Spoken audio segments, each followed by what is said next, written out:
cardiovascular health. Now, Austin is the senior manager of our global health and science education team. So I don't know all the ins and outs of what he does, but I do know that when you have a question with Ask the Scientist, his team is the one that does the research and helps get you those responses. So he's very knowledgeable in all the products, all USANA. So I'm excited to hear about the cardiovascular focused products that we have, and some of the benefits and features for those. So Austin, I am going to turn the time over to you. Okay, thank you. Yeah, to give everybody a little bit more background on what I do, my team is part of the research and development group at USANA. So we work on some of the product development, looking at new research for new potential products, adjusting old products.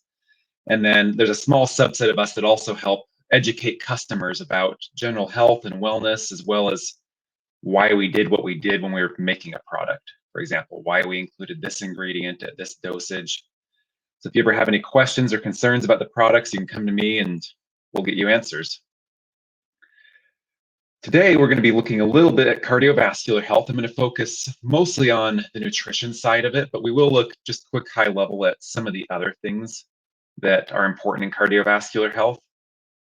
Just for a quick definition, we often say Heart Health Month, and people are always focused on the heart, but really the cardiovascular system isn't just the heart. It also includes all the different vessels in there as well. So you've got veins, arteries.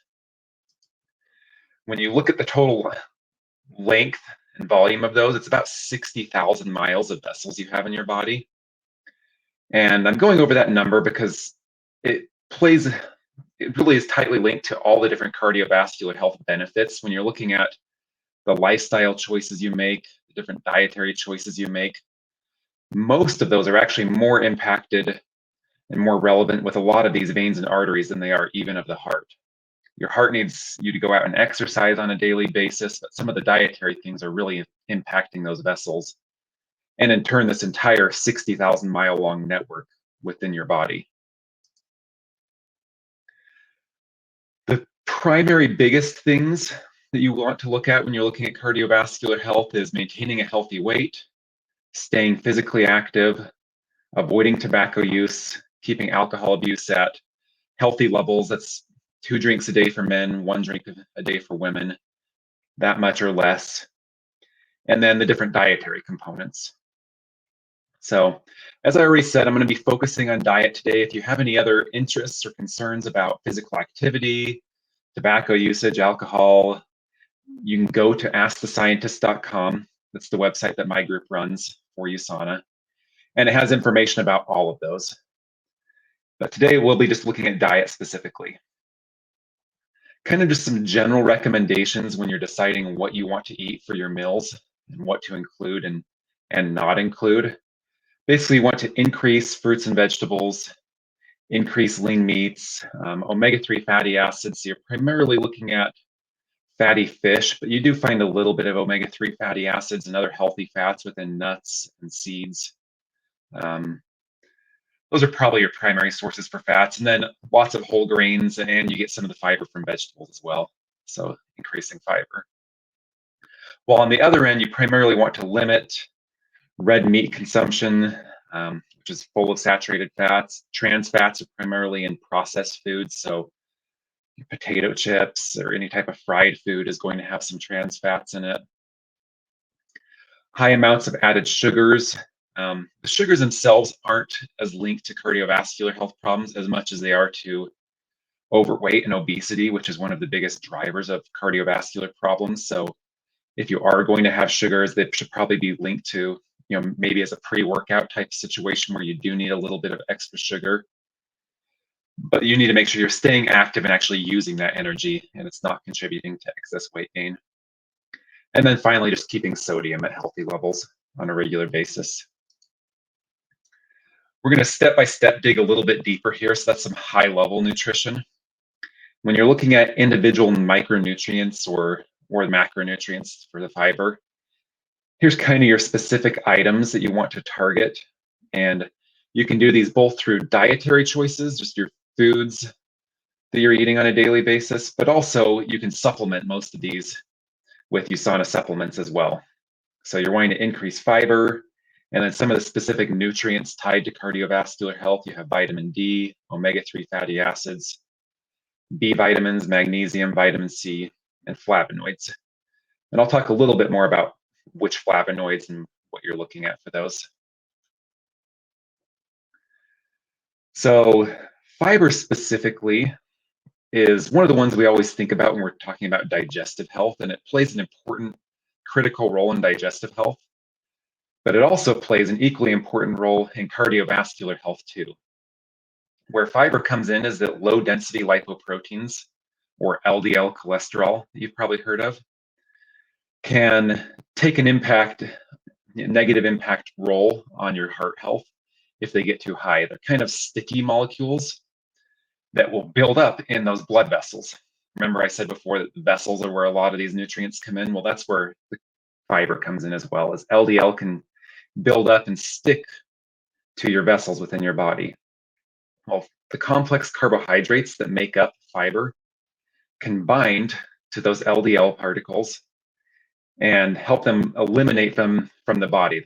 Them, along with the liver processing system, helps remove them from the body.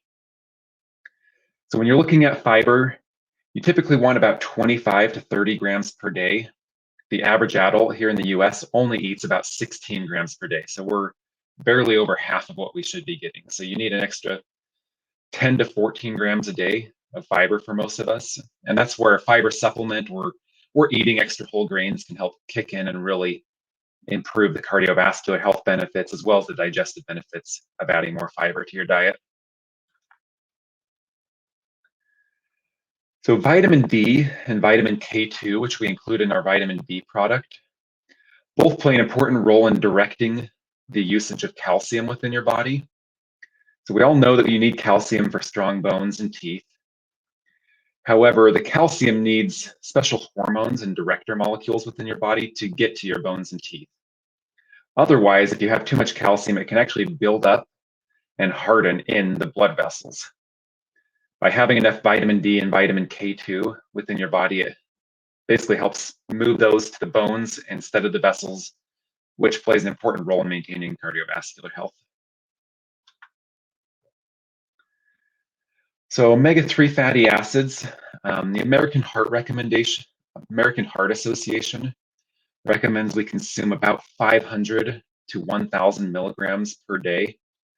And there's other studies out there showing that you can have benefits from even higher doses of that, which typically, if you're just looking at how much fish you should be eating, you're looking at about 2 servings of fatty fish per week.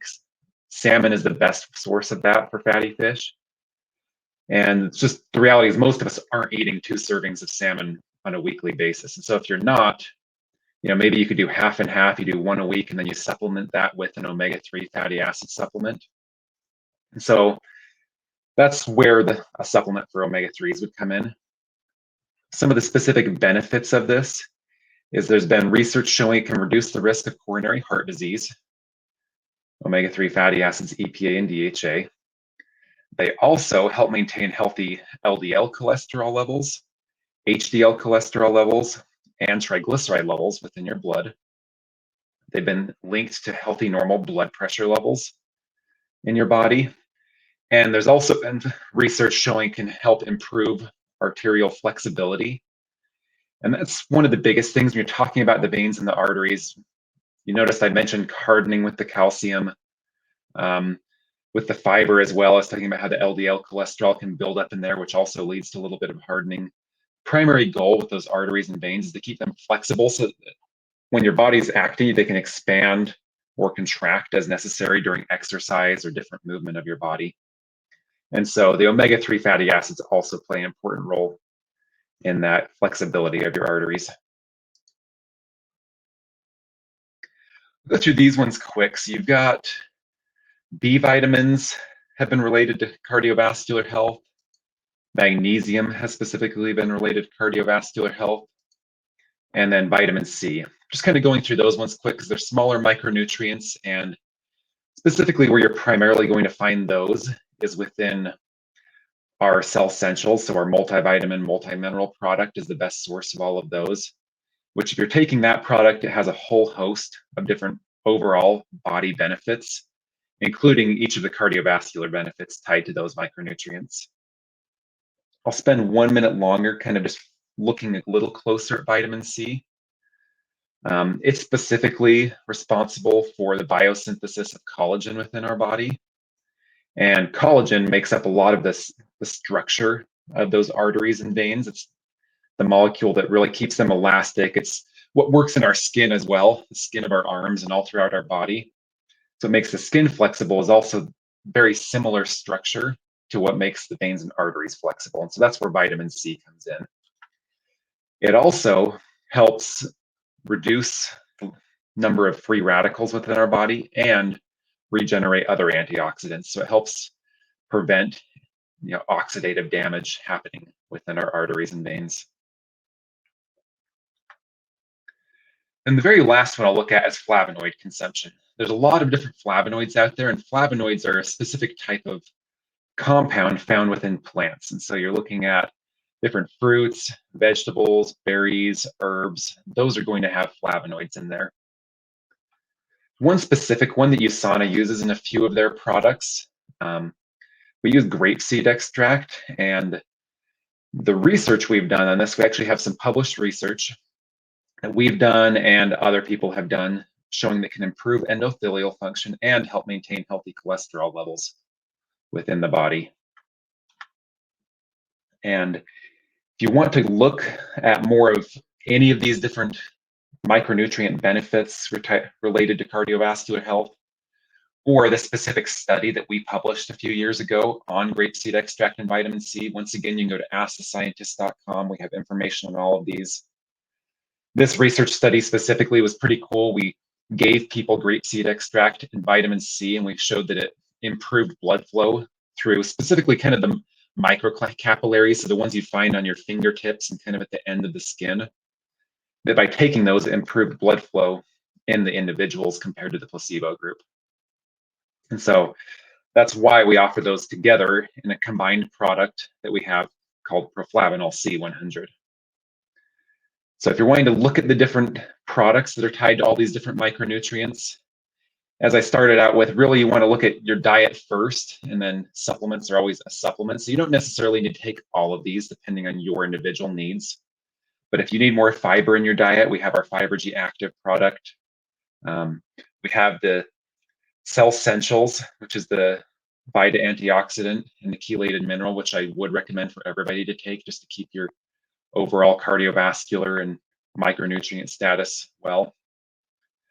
But then depending on what you want, whether you need more vitamin D, Biomega, Flavanol C, you can look up more information on these specific products and how each of them will play a role in your individual cardiovascular health.